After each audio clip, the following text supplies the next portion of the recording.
Is defunding the police a good idea? I think we could be reasonable about that.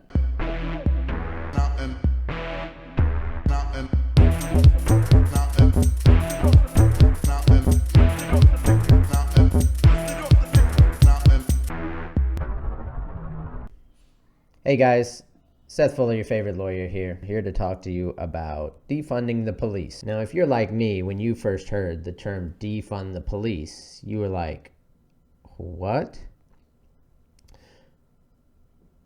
That was my initial reaction, at least. Then I got to thinking about it. You see, I'm a libertarian at heart. Not a super hardcore. I'm no anarcho-capitalist, anything like that. Just very libertarian leaning. So when I heard it, I was outraged, and then I was like, all right, maybe this could be interesting. And I even immediately thought, well, it can't mean what it actually means, right? There's got to be more to it. And so I looked into it. So this was about a week ago, the end of the first week of June, when it first started happening. I first started hearing it in regards to Minneapolis police.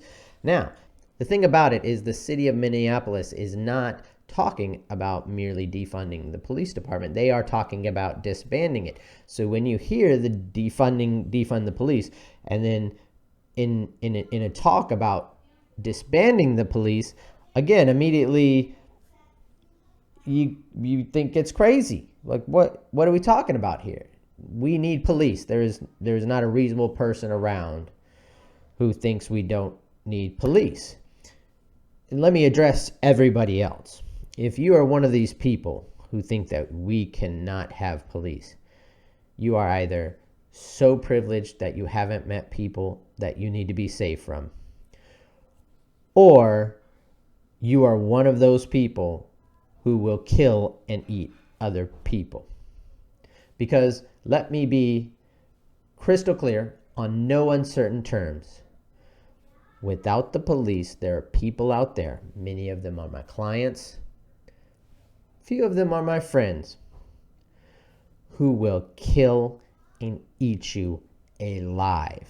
All right? We like to say that humanity is so great, but as several movies have pointed out in popular culture, really a lot of people are just hanging on by a string to this facade we call civilization.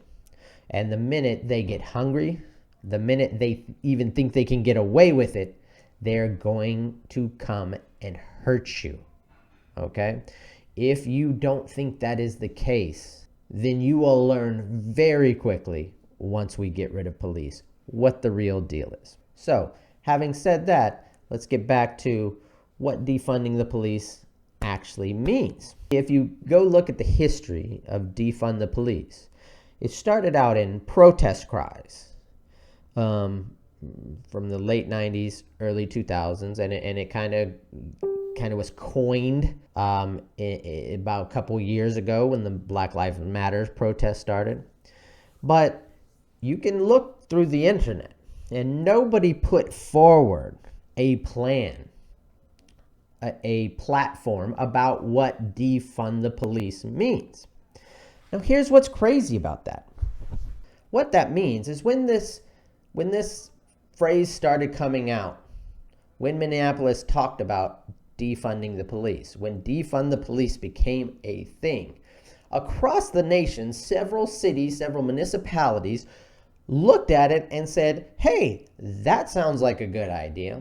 Since that point, it has evolved into a somewhat lucid and specific platform. But the crazy thing is that when these city leaders were saying, yeah, that sounds good, let's look into it, it simply meant that. Defund the police. Does it have context now? Yes, and we'll discuss that. But on no uncertain terms, when Minneapolis started it and when the city said, oh yeah, that sounds like a good idea, there was no context to it. The context was 3 words: defund the police.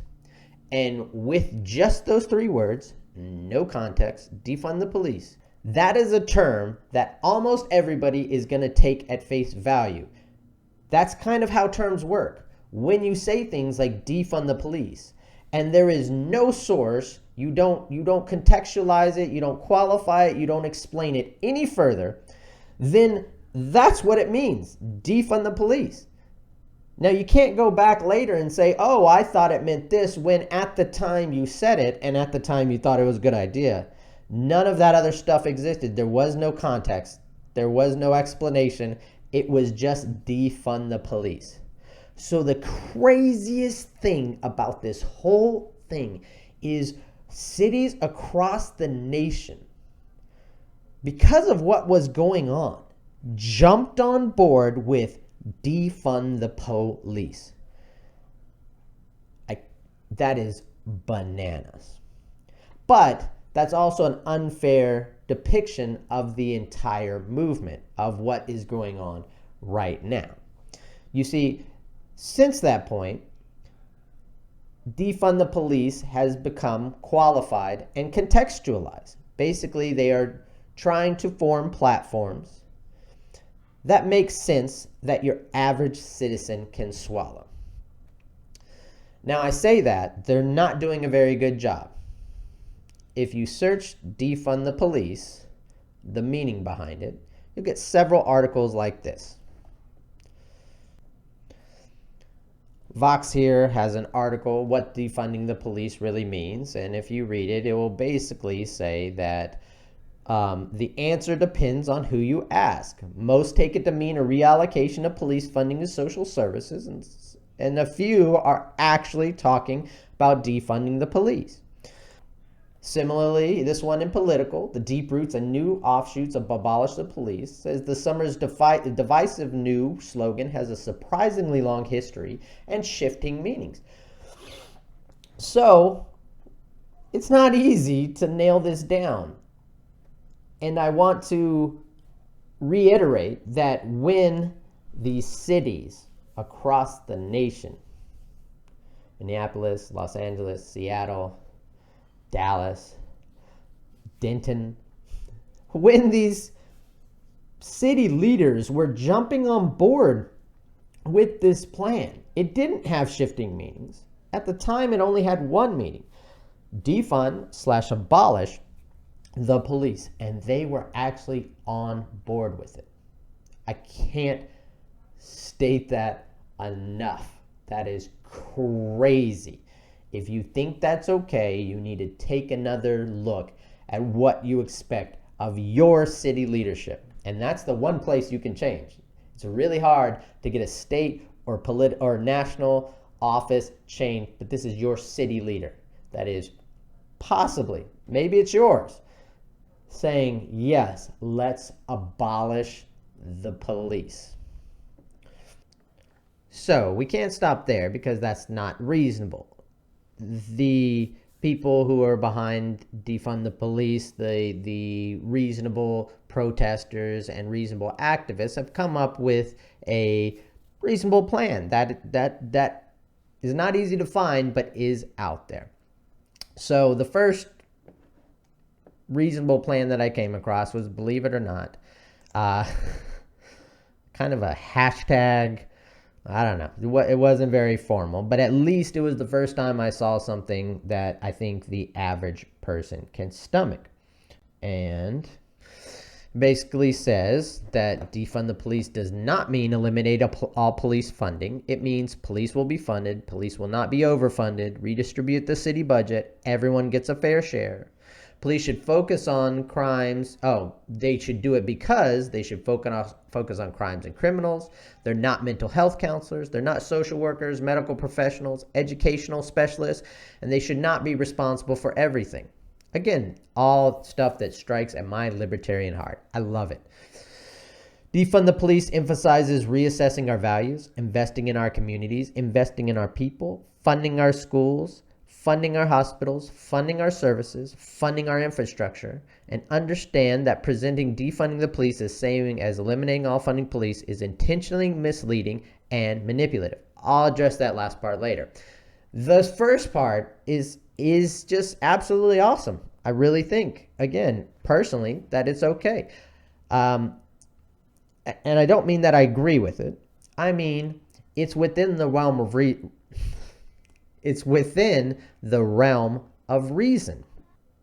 Most importantly, it allows one side to look at the other side in a more reasonable manner and give them the benefit of the doubt and not just shut them down for a patently ridiculous idea. So I did find this posting. It's from Dallas, which is near where I'm from, pretty much where I'm from. And it took those things and it laid it out in a little more detailed manner. And I will post all of these in the comments below for you to read. But basically it says we need to change policing. And again, it's saying DPD, which is Dallas Police Department, but I think you could apply this to any, because this is the only one I found, you could apply this to any defund the police movement. And here are the things they want. They want to divest from police, meaning defund, meaning not fund them anymore at least, and invest in the community. Again, something I think everybody can agree on. At least as far as we need to address the community in order to not need as many police. I don't think there's a reasonable person out there who would disagree with that. That if we invest more in the community, we will need less police. That's the whole kind of point. So it said they shouldn't be a first responder to mental health calls unless a firearm is involved. So again, I'm taking what I find to be the most reasonable platform of defund the police, and then I'll talk about the rest later. But I'm taking the most reasonable platform of defunding police and analyzing it. So let's do that. Let's really look at whether or not this will work, because just throwing some out there isn't enough. We should take a reasonable look at it and talk about things.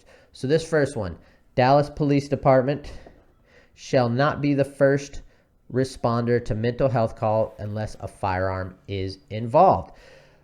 Jointly, the city of Dallas and Dallas County shall create a program that assigns teams of mental health professionals, or as appropriate, other professionals in counseling and social work as first responders to mental health calls unless a firearm is involved. Outside of the police department, I guess they mean inside the police department, the police can be involved. Again, not well written, but I get what they're saying. If a firearm is involved, these mental health teams will provide support to police officers responding. Now, so let's take that first one. Number one, you are out of your effing mind. What are you talking about? Do you actually know any social workers? Do you know social workers? Have you met social workers? They're not all the same. I'm not going to paint them as all the same. However, the fact that because a firearm is not reported in a 911 call, that any social worker is going to want to answer a 911 call, to be a first responder, because this assumption implicit in it is that these people don't have guns, right? If they have guns, then we're kind of back at the beginning. Why are we even doing this? So we're assuming these social workers, just from them not saying T-close certified or armed social workers, are going to be the first responder for mental health calls. Let me tell you something. I work with these people closely. I work with lots of social workers. I have social workers as very good friends. So I have one friend who works at a homeless shelter where this mental health comes up a lot. And once in a while, someone goes off their meds or has an episode or whatever it is, and they start going crazy within this residence. It's a residence for these people, a very large residence funded by the city and county. So all the social workers kind of back off. They have orderlies / security who kind of, round them up. But let me tell you what they do once someone gets completely out of control. They call the police. Do you understand what I'm saying? More importantly, they lock themselves in a room with nice shatterproof glass until the person calms down.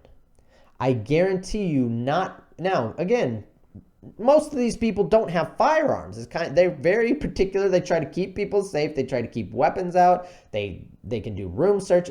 Most people, they don't have firearms in these calls, but they are calling the police. They are in no way saying, oh, we're going to address this by ourselves. And I guarantee you, when they are calling the police, the last thing on their mind is, hey man, I wish I could be that police officer who's responding, except not have a gun. This is not happening. It is a pipe dream.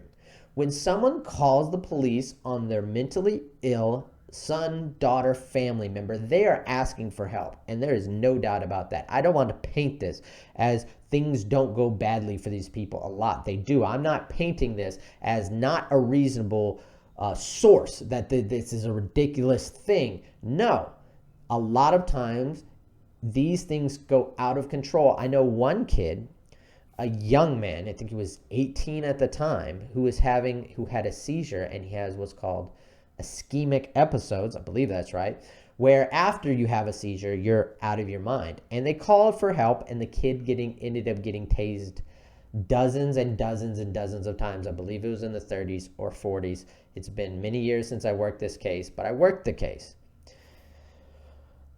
The officer basically just kept tasing, and it's all recorded. There's no doubt. He just kept getting tased, and he was ischemic. He was not in control of himself. Is that a bad thing? Yes.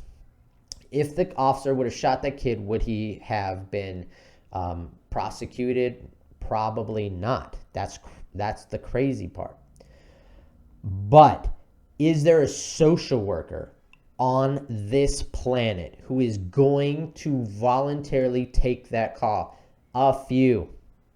Do you know what they're going to say? Pay me. Pay me 6 figures if you want me doing first responder calls without a gun. Because what if they have a knife? What if they just show up and start beating the social worker? What's he supposed to do? Call the police? How long is it going to take a police officer to get there? They've been defunded. I am telling you, in no uncertain terms, I want to be generous. I want to give you the benefit of the doubt because I am a libertarian at heart. I do believe we have a problem. I'm not saying there's not a problem.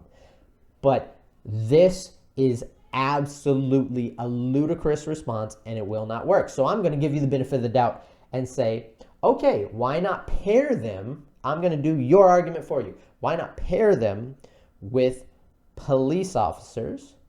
And then, hey, the police officer can send in and then if things go wrong, the police officer can intervene.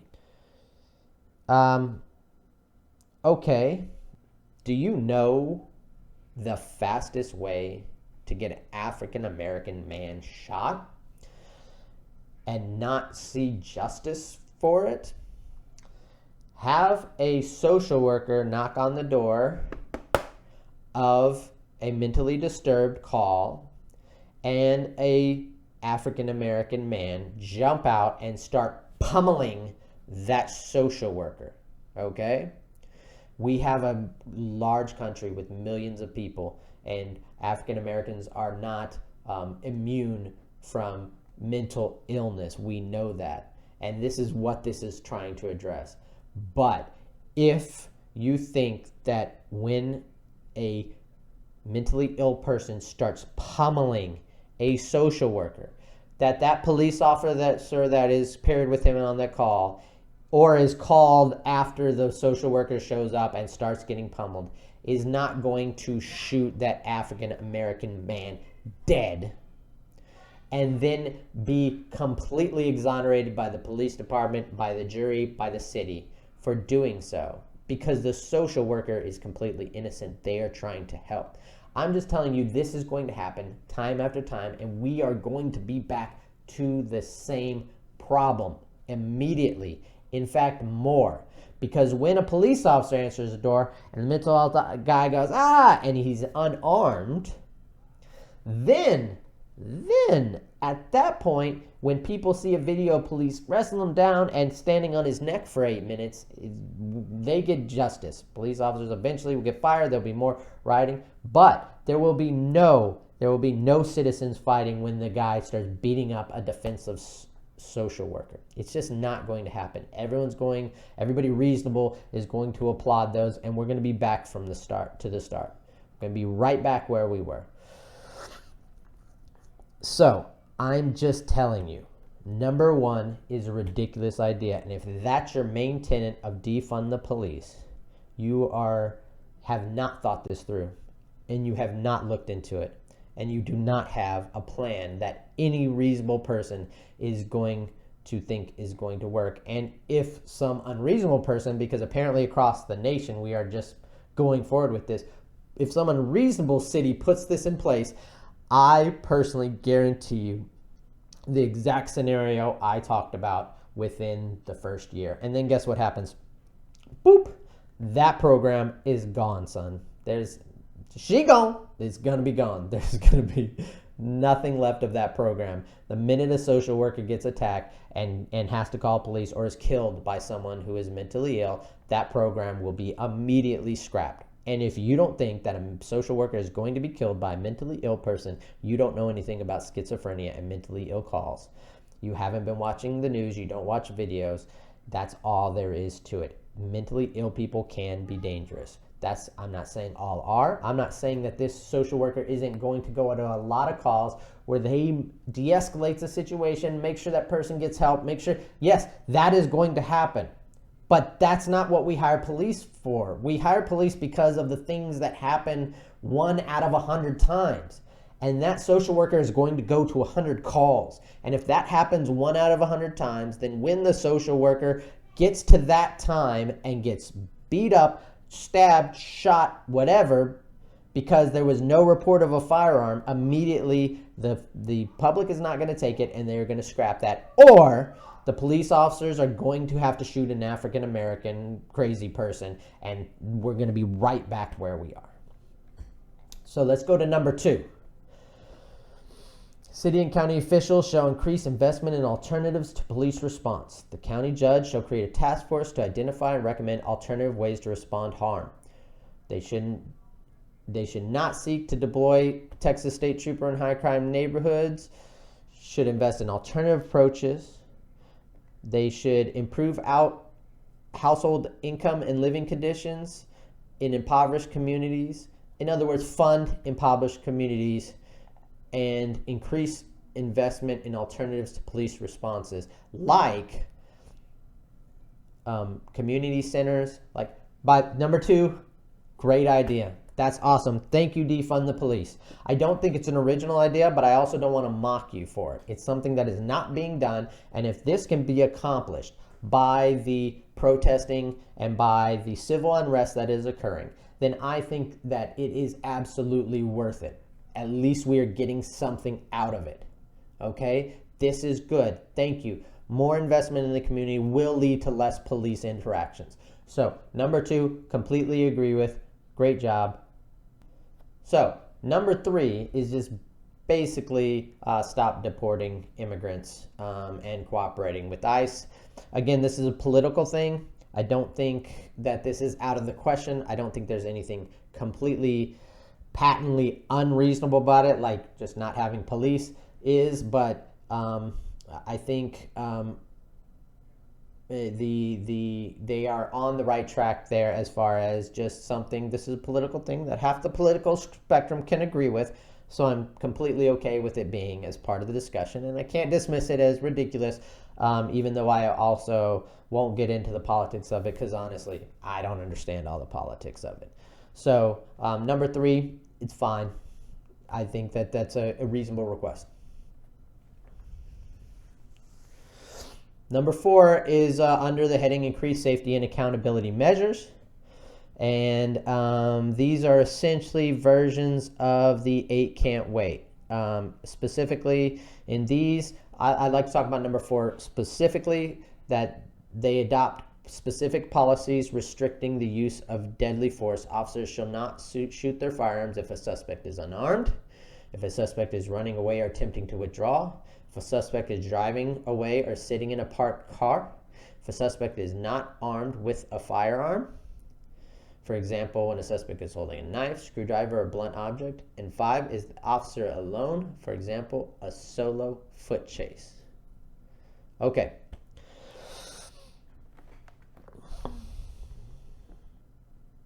I love this. I love this so far. Now, the last one, in the event the deadly force is used, they shall not shoot multiple times at a suspect without reevaluating the necessity. I'll address that in a second. But as far as not using a firearm if the suspect isn't armed, if they're running away or attempting to withdraw, I like that in general.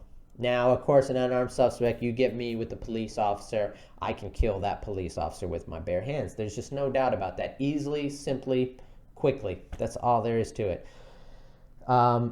So I think that I'm going to give the benefit of the doubt that this is just a general platform. They don't mean in all possible circumstances, but just as a policy that if the suspect is unarmed and is not immediately attacking the police officer. In other words, this should take care of when a suspect is just trying to get away, when a suspect is just resisting arrest, what I used to call passively existing arrest, is which they're trying to run away and not forcefully assault the police officers. These are two different things. I worked as loss prevention. I know it's not the same. I'm not pretending I was a police officer, but I did have to arrest people. I did use handcuffs, and it is a different thing when they're trying to run away than when they're trying to beat you up. These are two totally different, and it's easily distinguishable at the moment. So this is something that I think is reasonable, and I'm going to talk a little bit about later about it when I think what should happen. So I think that's a good idea. Also, as far as driving away or sitting, we already do this. Most police departments now have, I shouldn't say most, many police departments, especially the major ones, have a policy that if someone drives their car away at a fast speed, that you terminate. You can have the helicopter follow them. You can have other people, other cars, like try to pick them up. But everyone drives the speed limit, obeys the laws, unless they have a reason to believe that person is drunk or a violent offender. And I think, so that is not only reasonable, but it's already in many places, and the more places adopted, I think it has generally been a successful procedure, a successful policy, and they should pursue it. So I'm going to move on just to finish up with this, and then at the end I can kind of cover some of this stuff. But the last one, in the event that deadly force is used, look, if deadly force is reasonable, I'm not counting cops' bullets, okay?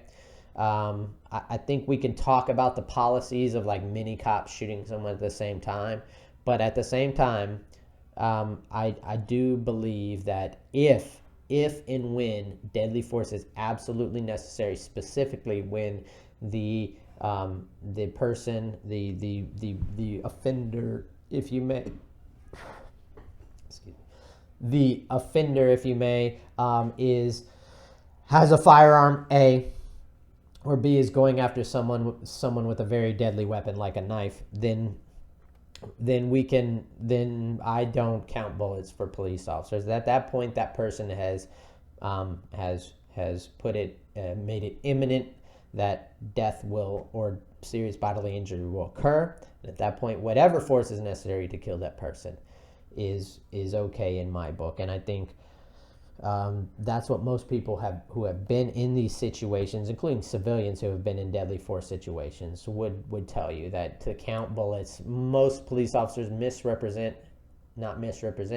most people, not just police officers, most people misreport how many bullets they fired because they really don't know, because they get in fight and flight, they get tunnel vision, and they just pull the trigger. Okay, so that one, the end of it, in the event is used, I'm going to say that's unreasonable, and I'm going to say that should not be in any police policy. Now, that's not to say that when the person has gone from attacking to running away, that you still shoot them. That is not what I'm saying. I'm saying this is iffy. I think you should change it to, if deadly force is used, upon the occurrence of an event that removes the threat, that officers should start shooting. Something to that effect. I just made that up off the top of my head, but something along those lines would be more reasonable. DPD shall remove an armed patrol officer. Basically, you should take out anybody who has used deadly force until an investigation has been completed. I think that is reasonable. Again, I'm not going to say we should definitely do that, because I think this is a discussion that communities should have with police departments and with their cities about what they want. But this is definitely not a reasonable request. DPD shall review all fatal shootings, police shootings for the past. I think that's okay. Reviewers will identify any policy changes that might have prevented. I think that's actually not okay. That's great. So basically what this one is saying, and what number 6 is saying, is that we should go back and use the past to try to determine what would actually save. And I think this is actually one of the best ideas in here.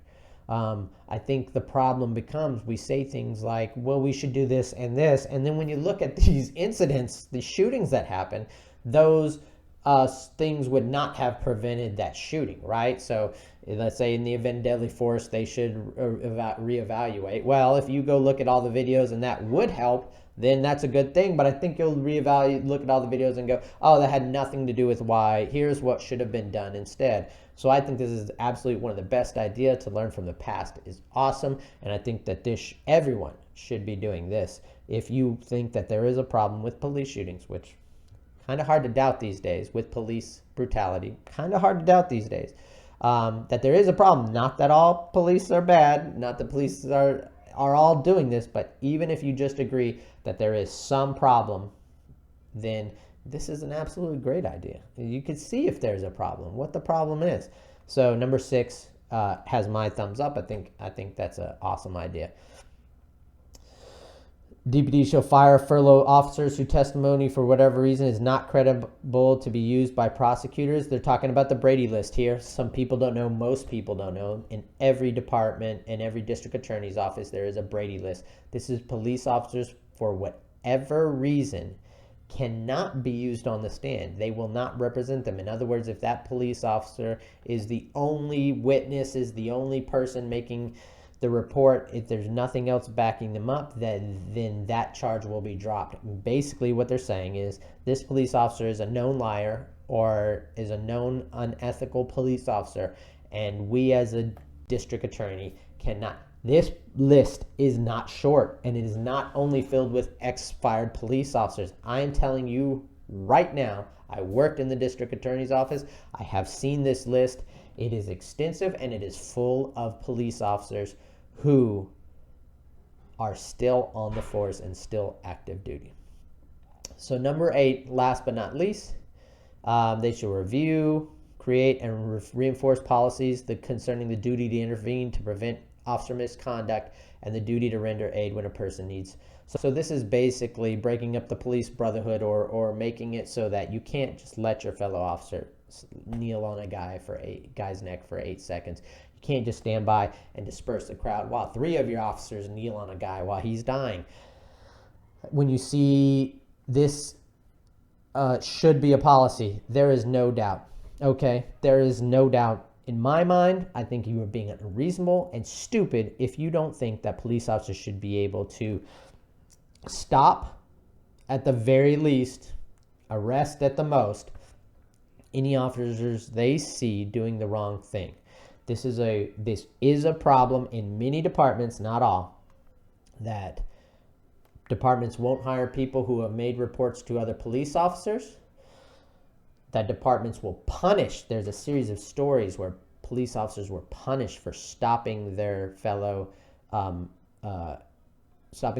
police officer from doing something. By the way, again, I'm just telling you, I've looked at these, and most of the ones I've seen are African American officers stopping white officers from doing something to other African Americans that they do not know, and they're still fired for intervening against the other police officer. This happens. I do believe that it is way more common that they stop them and then that the other police officer is fired. We just don't hear about those because we don't hear about good things that happen, and because they're basically kept within the police department. And if the person who stopped the other police officer from doing the bad thing is then exonerated and praised by the police department and isn't fired, they generally won't complain. They definitely won't go to the press and say, hey, look what the police department did so great. So my assumption is from talking to my friends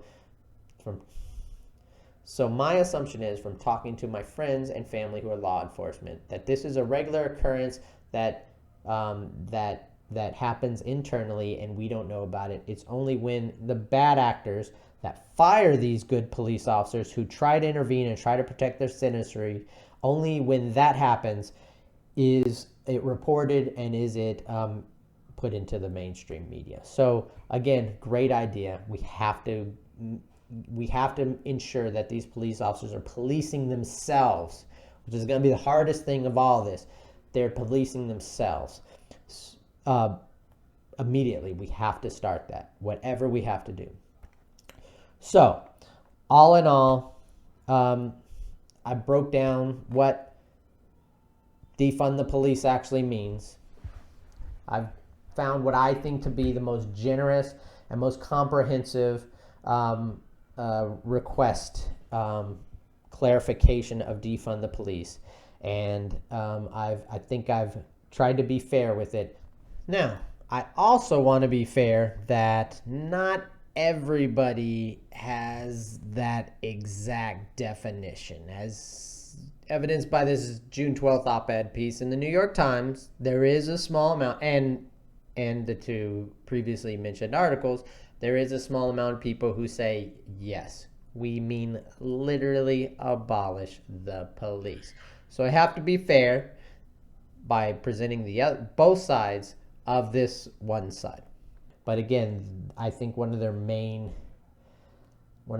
tenets that seems to run through all of these is ridiculous, and I'll discuss that in a little bit. This is the end of part 1. In part 2, I'm going to give my solution to the problem that I've come up with, but it's also based on some lawyer groups who are out for justice and who are trying to address these injustices, and some of these